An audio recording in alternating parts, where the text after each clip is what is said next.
Welcome to USA Global TV and Radio, where our mission is to provide education, entertainment, hope, and inspiration. USA Global TV and Radio connects you with experts and audiences all around the world every single day to help you succeed in business and to live a richer life. Visit us at USAGLOBALTV.com to learn about career and life-changing training and mentoring programs like the Listening Mentor. Subscribe to our newsletter to stay informed about our special programs and offers. Discover how you can become a guest on one of our shows or a host or producer of a USA Global TV and Radio show of your very own. That's USA Global TV and Radio, where the doctor is always in.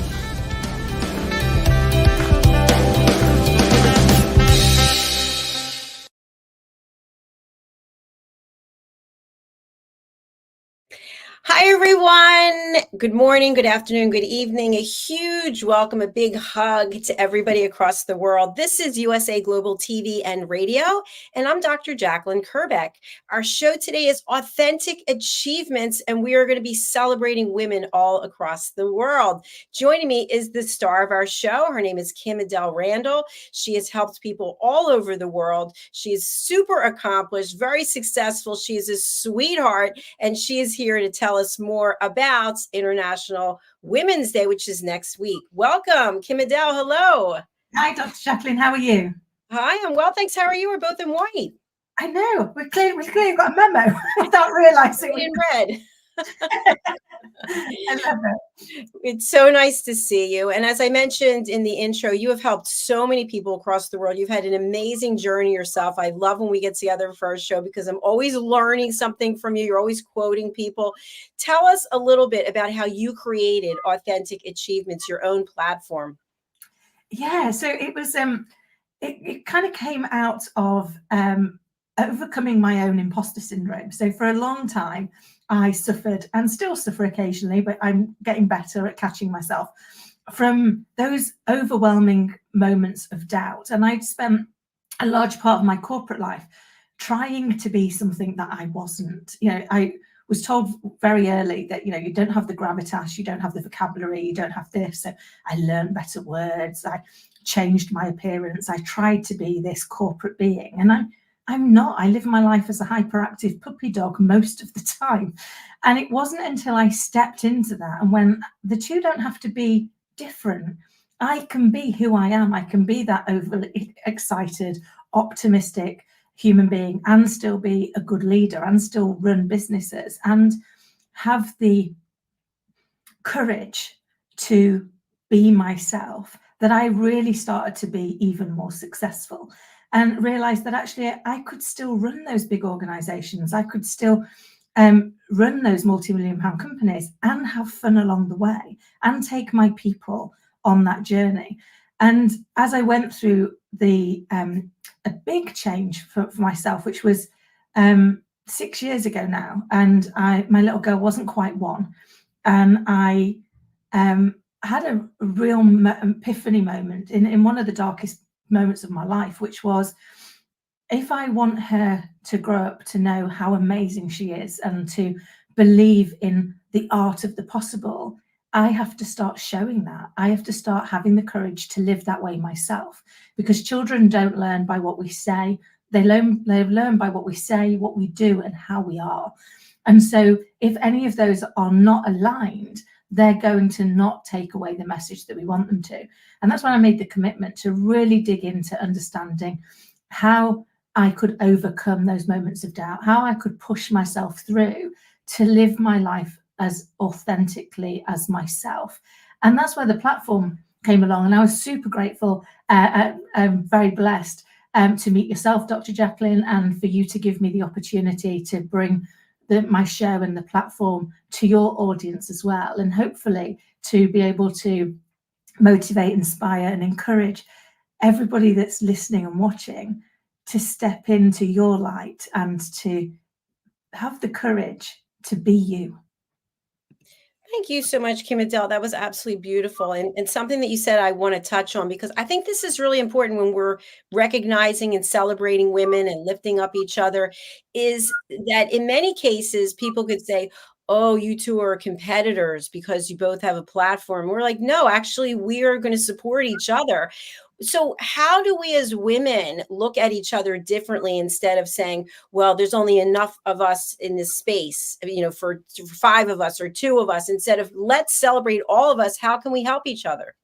Yes, it's so true. I think we drive at things, don't we, from this sense of lack or scarcity, and yet the reality is there's more than enough for all of us. And when I was growing up in my career through corporate life, it was very competitive for women, because I think there was that belief that if you helped somebody else, then maybe they'd take your role. And I was like, well, then it's not my role. So actually, why can't we collaborate more? Why can't we work together, men and women? But particularly for women, we've got to re-swing that pendulum. It's taken a long time, to get us starting to move towards some parity, and therefore we need to be able to support each other and hold, reach back and help other people up, and recognize that actually they're not your competition. What they could be is the wind beneath your wings. When we work together, when we learn from each other, when we collaborate, when we look at things and say, I've had similar to yourself, Dr. Jacalyn, I've had loads of people that go, Kim, you've got too many coaches and too many consultants in your network. And I'm like, why? And they were like, well, they're your competition. I'm like, no, they're not. They're not. I won't be the right coach for everybody, but I do want to be helpful to everybody.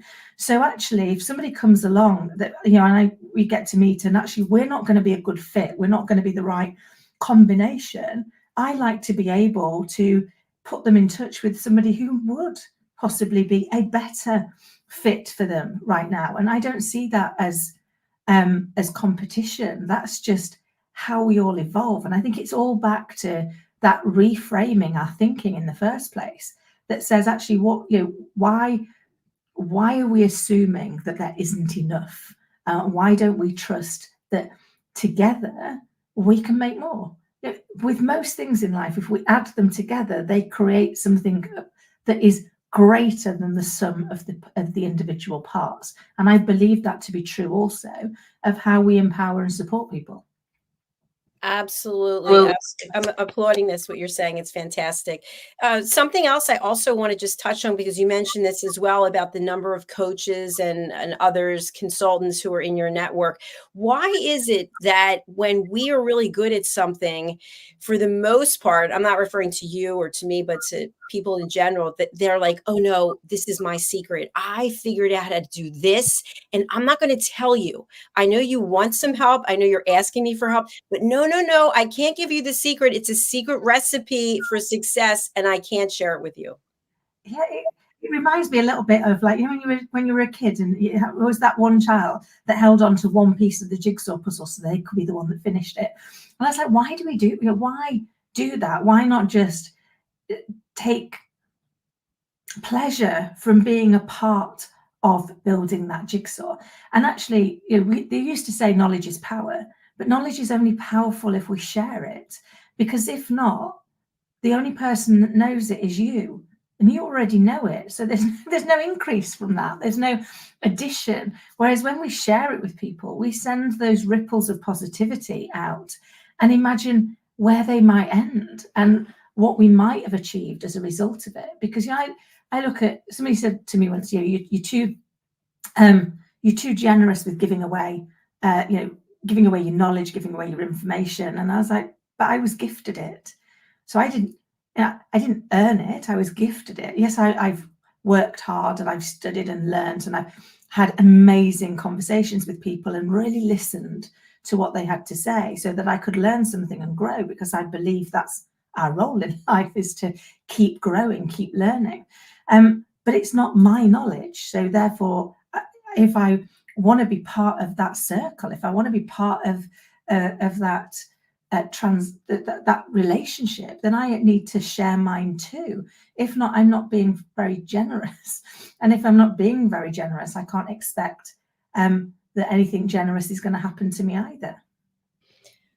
Absolutely. So now the question that pops into my head, and maybe to other people who are watching or listening, is how do we know when to say, okay, I'm going to give and give and give, and now I have to charge? Where is that line about giving versus valuing your own abilities and your service and your ability to help someone else by putting a price tag on it?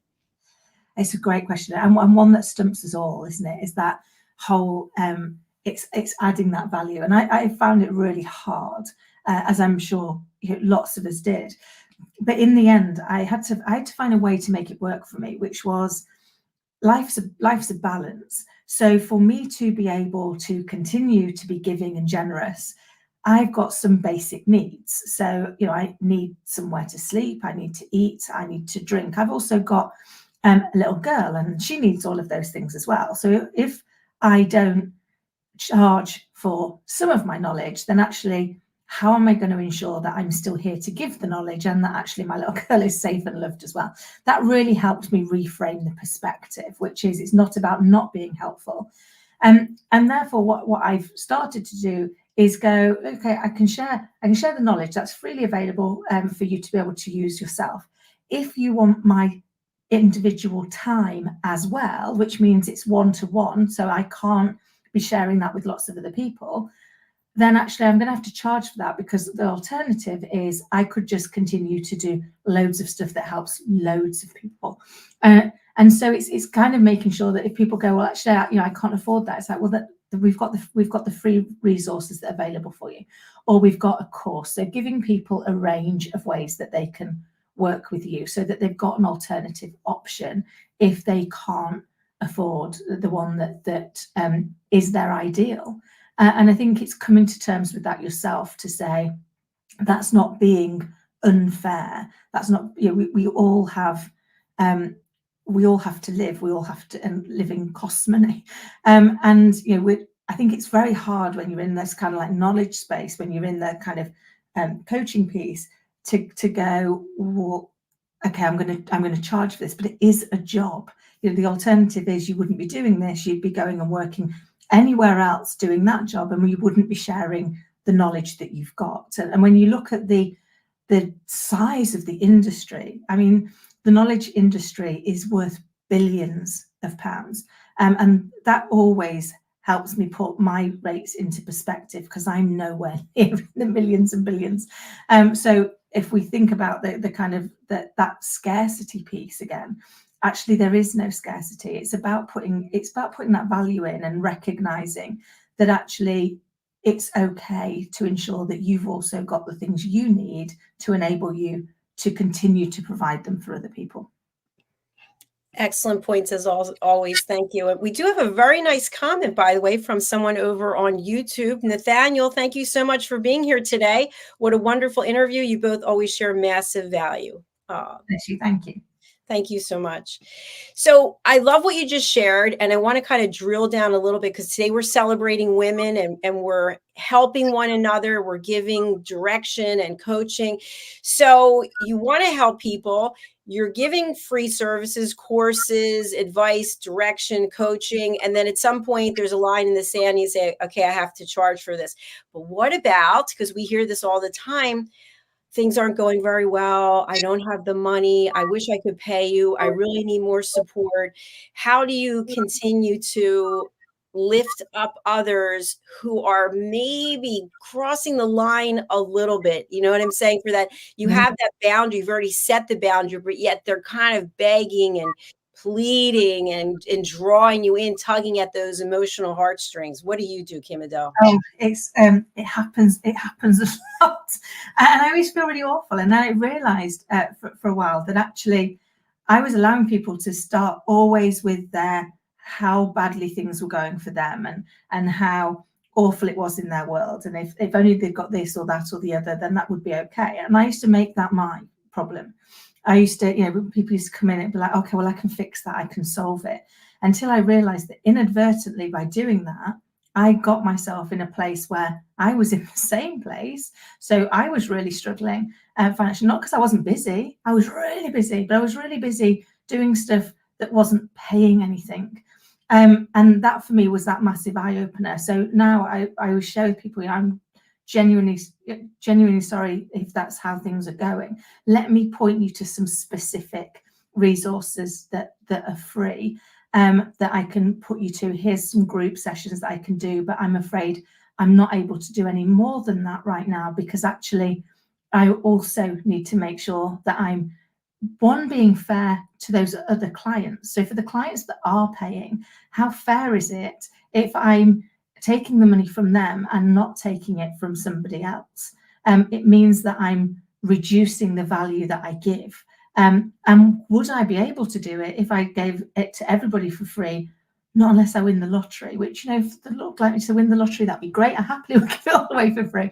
But I think it's kind of like restating those boundaries, because I've found in a couple of places, when I did reinstate the boundary and just say, look, I'm really sorry, you were supposed to be having 1 hour and you're now taking 10, but you've only paid for the one, that I can't continue. People got really upset and frustrated about it. And I had to acknowledge that part of that was my fault. I'd allowed them to way overstep the boundary and done nothing to pull them back in. So now what I do is I'm much clearer with my boundaries straight away.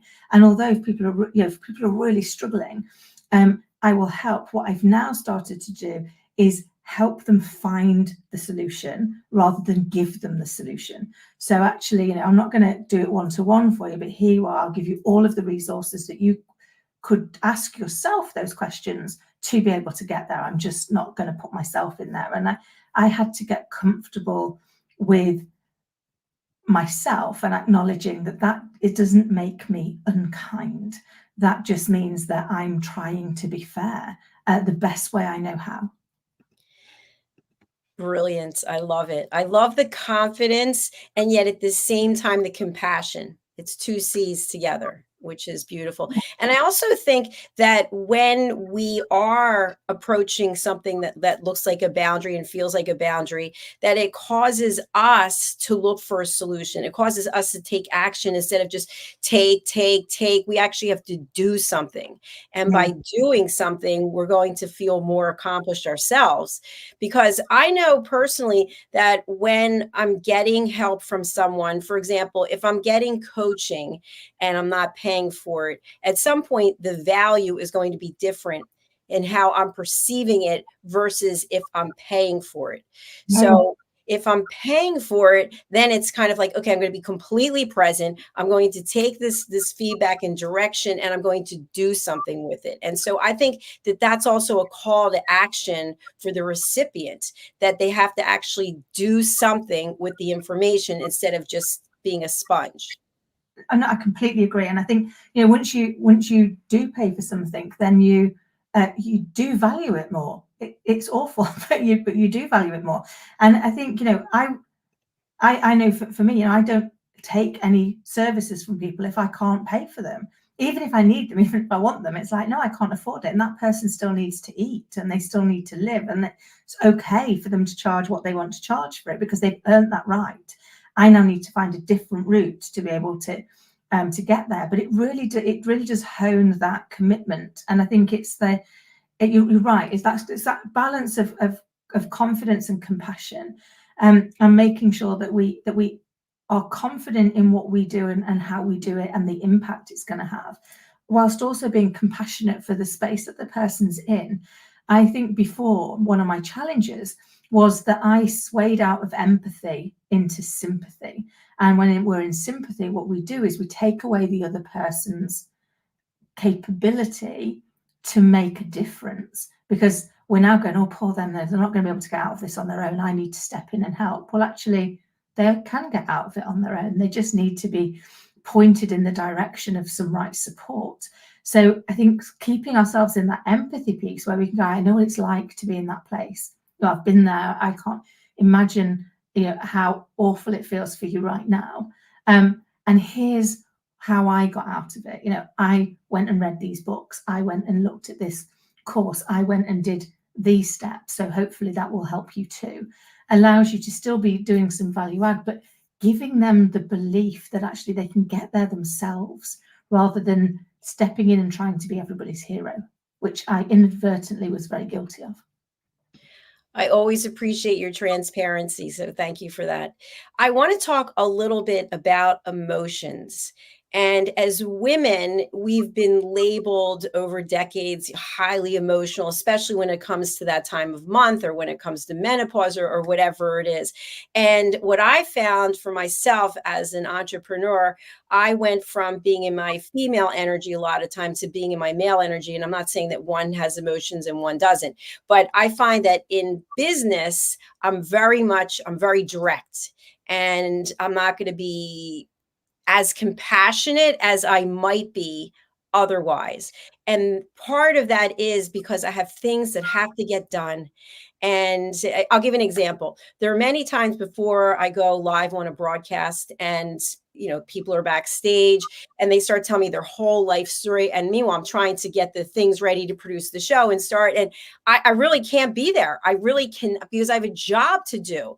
And so I try to give a disclaimer. I'm working right now. I'm not your friend. Right now, I'm a producer. I'm a host. And that doesn't always go over so well. So part of why I'm bringing this up is, how do we set boundaries when it comes to our emotions that, okay, we're friends, but we're also colleagues. We're here to do something. You and I are friends, but we're doing a show right now. So right now we are here bringing content as opposed to just, well, it's great to see you and how's this going? So how do we set those boundaries? Oh, great question. And I think often it's just about being really honest and transparent at the start. I remember years ago, and I used to interview people, and the first thing that I would say is, please forgive me, you're going to spend a lot of your time looking at the top of my head. And that's because I don't write that fast, but I want to be able to capture what you're telling me. So I am listening, but it may not look like I am. So being aware, but telling them in advance, with people when they come on, on the show as you do, it's like saying to them, like, right now I'm just prepping everything and I'm going to get the host. Let me tell you what's going to happen next for you, and then bear with me if I look distracted, because I'm just getting everything set up that needs to go. And like you say, there's so many things that you've got to prepare and get ready and make sure that everything's there to make it a great broadcast for them. They're here to share their story. They're here to share their insight. We want to put them out there in the best way possible. And I think sometimes by just sharing that with people, giving them that, giving them the why in the first instance, allows you to therefore move on without that piece of emotion. One of the big challenges is nobody really wants to talk about emotion. Emotion is the elephant in every room. It's the bit we don't ever want to share. And yet the reality is, irrelevant of whether or not we're male or female, our emotional brain responds 24 times faster than our thinking brain.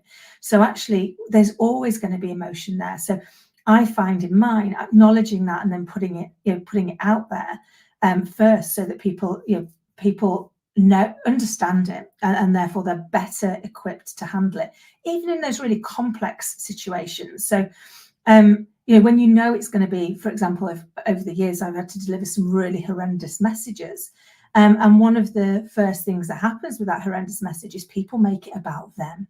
So I did a major redundancy program probably about 12 years ago now, and I knew the first thing they were going to do is all decide that meant they were bad people, that they shouldn't be there, because their emotional brain was going to respond. So I started it with, the very first thing I need you to remember is, this is not about you. It's happening to you. You are impacted as a result of it, but it's not about you. And let me explain what I mean by that. This isn't happening because you're not a great employee. This isn't happening because I wouldn't love you to work for me for the rest of your life. This is happening because, quite honestly, we couldn't lead us to a different outcome than this one. And that's the reason we're making this decision. And the reason for that was to help them acknowledge that the emotion was there, that there is going to be that emotional response. But actually, if I can make you aware of it up front, you can already start to think about your strategies for overcoming it. And on that particular occasion, I had one lady who got really angry, quite rightly, and might have been a bit colourful in her language, and had she was very frustrated and saying, I think it's because of this, I think it's because of that, I think it's because of the other. And I was like, I can absolutely see where you're coming from. I can see where, from where you're standing and with the information available to you, that is how you might think. I promise you that's not what's happened, and here's some facts. And later on that day, she came up to me and she went, "I'm really sorry." I said, "Please don't be. I delivered you a horrendous message, a message you've got to live with. And you were quite rightly angry. And that's okay. So you don't need to apologize for that. I knew you were going to be likely to be angry because of how bad the message was. So I prepared to be comfortable with the uncomfortable." That took a lot of courage and a lot of expertise and talent, which you have because you're so good at what you do. So thanks for sharing that. And hopefully people are taking away some great tips from today's conversation. Something else I just wanted to mention when it comes to setting boundaries, and you and I have talked about this many times, is even in a conversation, when if I were to just approach you and call you out of nowhere and just start blithering on about this and that and that and this, and you're getting ready to go somewhere and you're trying to be diplomatic, you're trying to be a friend, but in the meantime, you've got something you have to do. And it's kind of a wake-up call when someone says, "Hey, I'm really sorry, but I can't speak to you right now." It's like, what? What do you mean you can't speak to me right now? You can't drop everything you're doing right now because I am having an emotional breakdown? How do we support each other as women, knowing that we're emotional beings, but at the same time, we have a lot on our plate that we have to get done, and we can't just drop everything in a given moment because somebody is having a meltdown? Oh, it's so true. It can be so hard, can't it? To kind of, how do we continue to be supportive and continue to be that good friend, and recognize that it isn't always, an ideal time. So, one of the things I always do with my friends is drop them a quick message and just say, "I could really do with a chat when you've got time. Could you let me know when would be good for you?" Because then they'll go, very often they will immediately pick the phone up and go, "What is it you need?"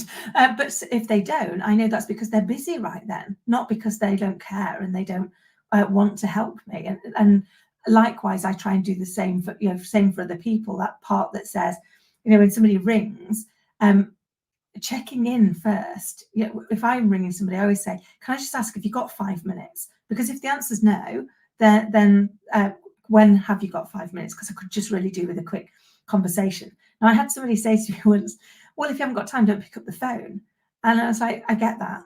I get that. There is some accountability for when we pick the phone up. I said, some of it is actually habit. I'm really getting better now at going, rather than pick up the phone when I know I haven't got time, I'm going to not answer the call if I'm busy doing something else, and send them a quick message saying, "Just doing something else, is everything okay?" Therefore, if they come back and go, "No, it's urgent," like yesterday being a great example, I did take this call because it flashed up that it was the school, but the school rang in the middle of a call with a colleague. And I said, "Do you mind awfully? I never normally take a call in the middle of it, but that's Scarlett's school. They never ring unless there's a problem."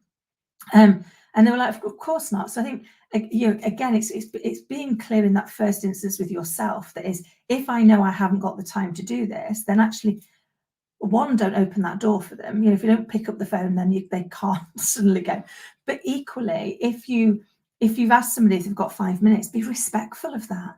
Don't say if you've got 5 minutes and then 55 minutes later still be blithering on about whatever it is that's bothering you. That's therefore now making them wish they'd not given you the 5 minutes in the first instance. So I think it's kind of I'm trying to get a lot better, and we're human. We make these mistakes all of the time. I'm trying to get a lot better at setting those boundaries. First, not taking calls if actually I'm doing something else right then. And then just sending that quick text message, or also letting people know it's like, I've got 5 minutes right now. If you need longer than that, then I've got these times available later, or I can chat to you tonight when Scarlett's in bed, as an example. Just allows me to better manage that and also be less frustrated by it. Because what I found before, I'm ashamed to say, was I would take the call, I would be there for people, for whatever it was that they needed. And then I'd be a bit frustrated and resentful that actually I'd now not done the thing that I really needed to do, that actually the thing that was so urgent and important actually wasn't that urgent or important or vital anyway. And therefore it damages your feelings about that, your feelings about those people. So I realized that was my fault, because actually I wasn't putting the boundaries in place, but then I was getting frustrated that they were crossing boundaries I've not even told them about, which they have no chance then of avoiding, do they? Exactly.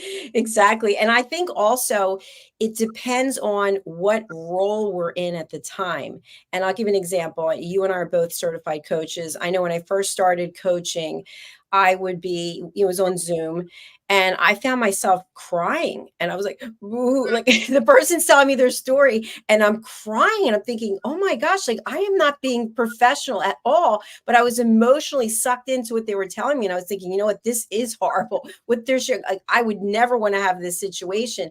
And so I bring it up because if we're in the capacity as a professional, we have to act that way, because we're not bringing any value to someone if we are letting all of our emotions show. And I think the other thing is when someone calls us a friend, for example, and they're really going through something and they want to talk to us, many times they just want to rant. They just want to get it out of their system, and they really don't want our input. So sometimes I will, if it's a phone call, I'll just put it on speakerphone. I just go about whatever it is I'm doing, because I know it's going to go on and on and on. And at some point they're going to be exhausted and they're going to stop talking. And I do the same thing. I'll say to somebody, you know, Kim-Adele, I really just need to let this get out of my system. Put me on speaker and I'm just going to go on and on. And the other thing I found is that many times if somebody calls you, maybe you're first on the list, you don't answer. They go to the second person, the third, they're going to just keep calling until they get somebody on the phone. So you might be doing them a favor by not answering, because you don't have the mental capacity or the time, and they just need someone that's going to put on speaker and just let them go and say whatever they have to say. What do you think? And I agree, because I think sometimes, and we do it for ourselves. I support this myself. Is you just need to hear it out loud, and that it doesn't work the same way if you hear it out loud to yourself in a room as it does when you've put another human being into that equation. Because I do it sometimes with people. I have this problem, and it's really like, you know, in my head, it's really real. And then I'll phone one of my friends and I'll go, do you know what? Just ignore me. I've just heard how ridiculous that sounds, even though I might have gone for days like round in a doom loop in my head, telling myself that this thing is really, really plausible. And I think you're right. You know, as a coach, our role is to help guide people. Sometimes all they want is somebody to listen to them. You know, I've got a good friend who always says, you know, listening is an act of love. And when we really listen to people, not to fix things, not to solve things, not to answer things, just to listen to them, it validates them and who they are and how they feel. If they then want us to help them find a solution, then obviously we can do that as well. But I think often we start the conversation, and I know Dr. Jacalyn, you do some amazing courses on elevated listening. I think sometimes we misunderstand our purpose within the conversation, so that we start trying to give people advice or solve things or take it off them, when actually all they really wanted to do, as you say, is just let me rant on. Do the occasional verbal nod to me so I know that you're still there and you've not actually like put me on speakerphone and gone out for the evening. You know, I want to know you're still there. But you don't need, I don't want anything else from you. So I think sometimes it's that it's you're trying to be present to what's needed and not assuming you know what's needed. Because we only know if we ask the person, you know, can I ask, what is it you need? Do you want me to help you solve it? Do you just want me to listen to it? Do you just want to be able to rant away at how you're feeling? Because actually that also is really valuable. We want to get that emotion out so that we can release that negativity. And then funnily enough, we often find a solution for ourselves once we've let go of the negative emotion that has been created by the problem. Outstanding as always. Thank you. And something that I just want to bring into alignment with this part of our conversation is I've been doing a lot of research and what it is to take your business to the next level. And of course, there's tons of people out there giving free information on Instagram and everywhere else. And of course, you have to go through with a fine tooth comb. But what about when you have a friend or a colleague who is constantly coming to you, hey, you're so successful, you did this, you did, and they don't want to take any risks. They don't want to change anything. And you know, when you see their name coming up on the phone, here it is. I have to hear everything about how this isn't working and that's not working. You've already given the free information, you've given the coaching, you shared your expertise, but they don't want to get out of their box. So how do you still maintain a friendship or professional relationship knowing that they're kind of just like hanging on like a clinging vine and you need to just cut that vine and say you're off on your own and go figure it out?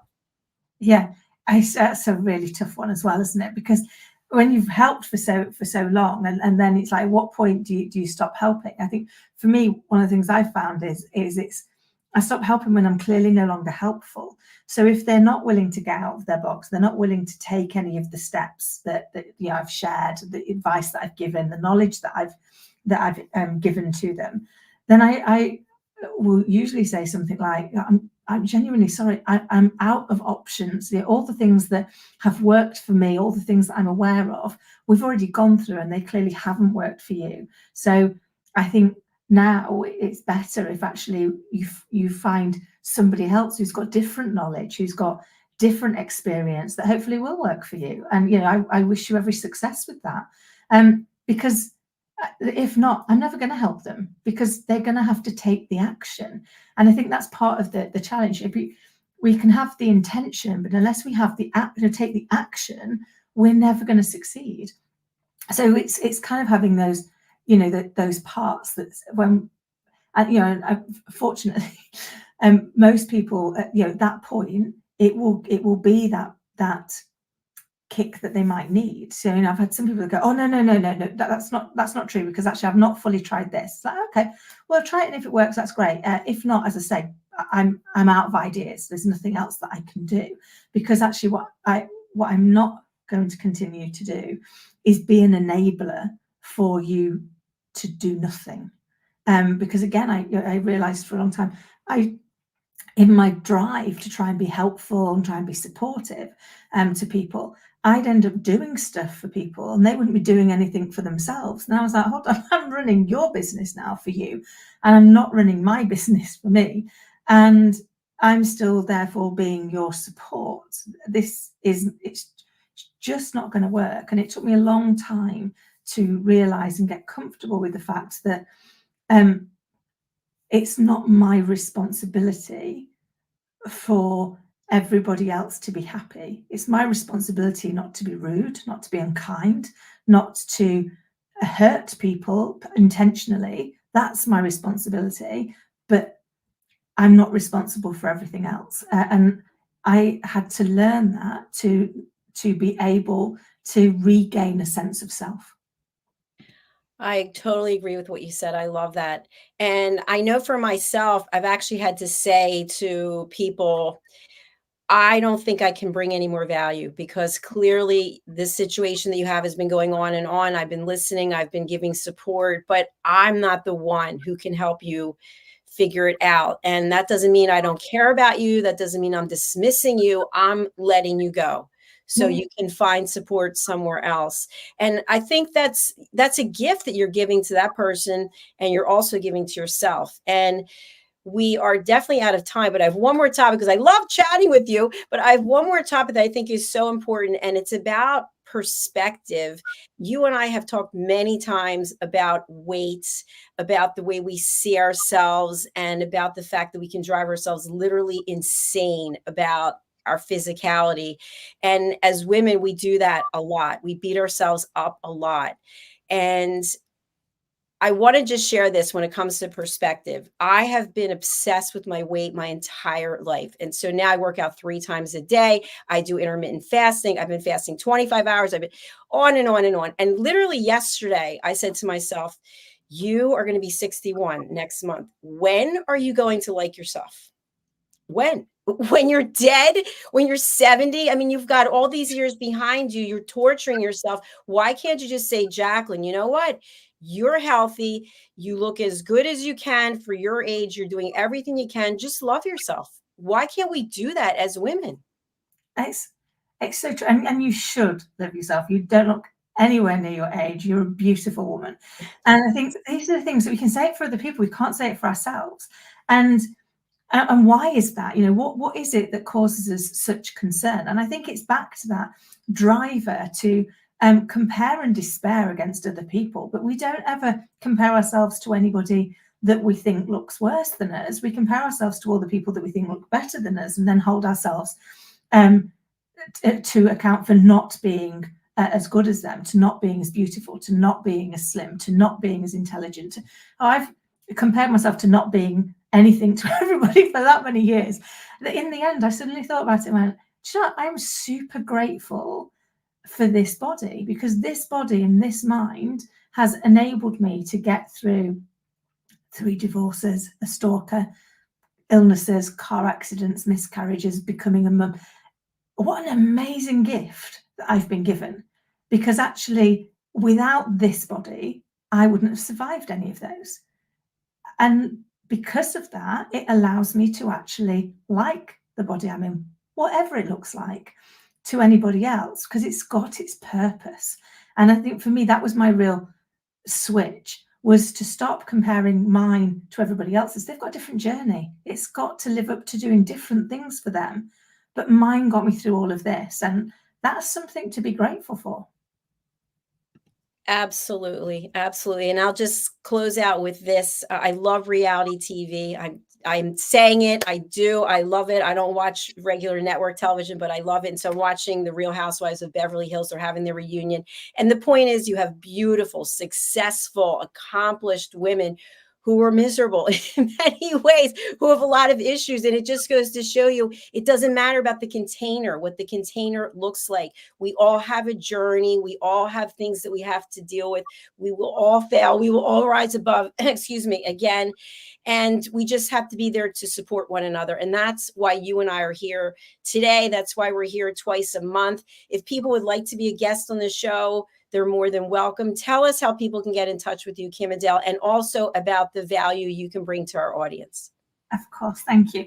Yeah, please do get in touch. You can find me at Kim-Adele@AuthenticAchievements.com. I'm on social media as either Kim-Adele Randall or Kim-Adele 10, dependent if it was like Instagram, for example. And please do just reach out.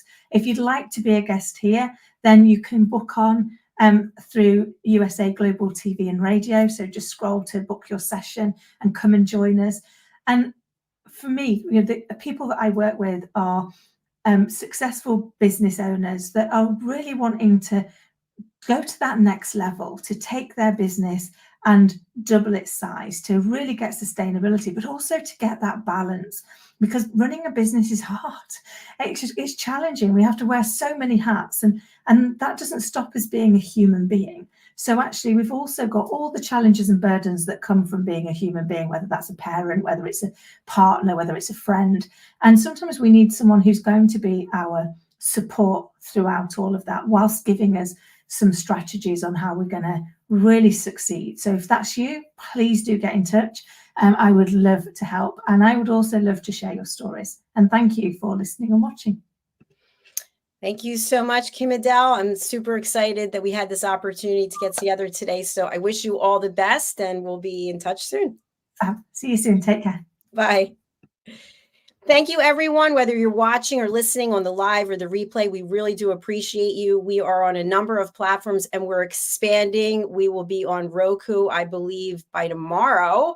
And then we're expanding to some other fabulous platforms. I'll give more information about that. If you'd like to be a guest, we have 35 approximately different shows every week. Go over to our website and here's the information that you need. Go to USAGLOBALTV.com and look for Book Your Session. You can scroll down and see all the shows that we offer, and then go ahead and book in. Some of them are by invitation only, by the show host, so you'll see that on there as well. So thank you. We're coming back with our next show, which is our Hot Topics show. I'll be hosting that as well, and I look forward to seeing you there. And thank you again to all of our sponsors. We couldn't be here without you. Let's take a look and listen. Hello, I'm children's author Diane Floyd-Bain, and I am co-host for several of the USA Global TV and radio shows. I joined because of the purpose of the USA Global TV and radio. They provide content for the viewers and listeners, an opportunity for people around the world to have their own show or even be a guest on an existing show. We truly believe in helping others get their positive message out to the world. We also have the opportunity for the listeners. You can watch on several platforms, and on YouTube, you can ask questions and even give a comment. We absolutely love it.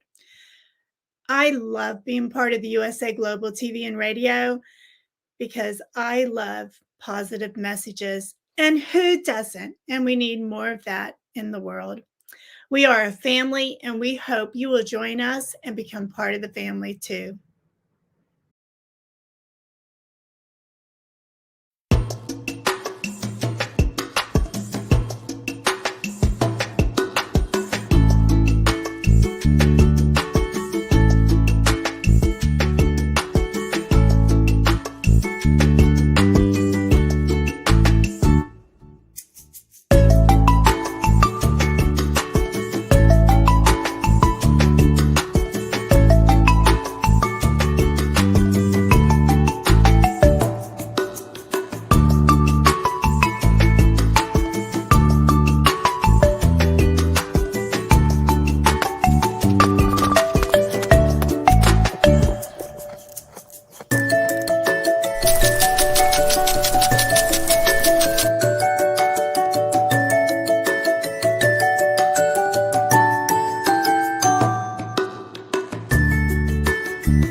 This program is brought to you in part by the British School of Excellence and founder, Mr. Philip Sykes.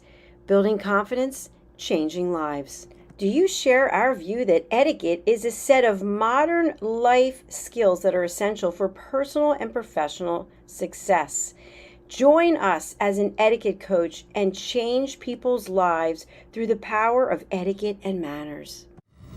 The last few days have been really amazing. I had a trainer course from the British School of Etiquette. And I must say it's been one of the best decisions I've ever made and one of the best investments I've made in my own training and development. Now, words alone will not describe the transformation and the positive path that I have traveled with the British School of Etiquette. I found I learned a lot from the lessons this time I came. The last few days with the British School of Etiquette have been fantastic. And what I've learned now is really beyond my expectations. This is the most rewarding experience and the best investment I have made this year. It was just great. I learned so much, and when I go back to Belgium I will incorporate a lot of it into my day-to-day life and business. It's been absolutely wonderful for the whole week that we were here. I feel transformed, and I feel like blowing a trumpet and tell people, come and do this school, this class is the best, this is the best school ever. You should take it. It will change your life immediately. I am now able to teach other people how to bring the best of them. Thank you. Thank you, BSc. Thank you. Thank you so much. Thank you. Thank you to our clients for their testimonials on the Train the Trainer program. Our exponential and global growth is so significant that we've evolved from the British School of Etiquette to the British School of Excellence, where we're investors in people. Let us invest in you and your career. Contact us to become an etiquette coach. Go to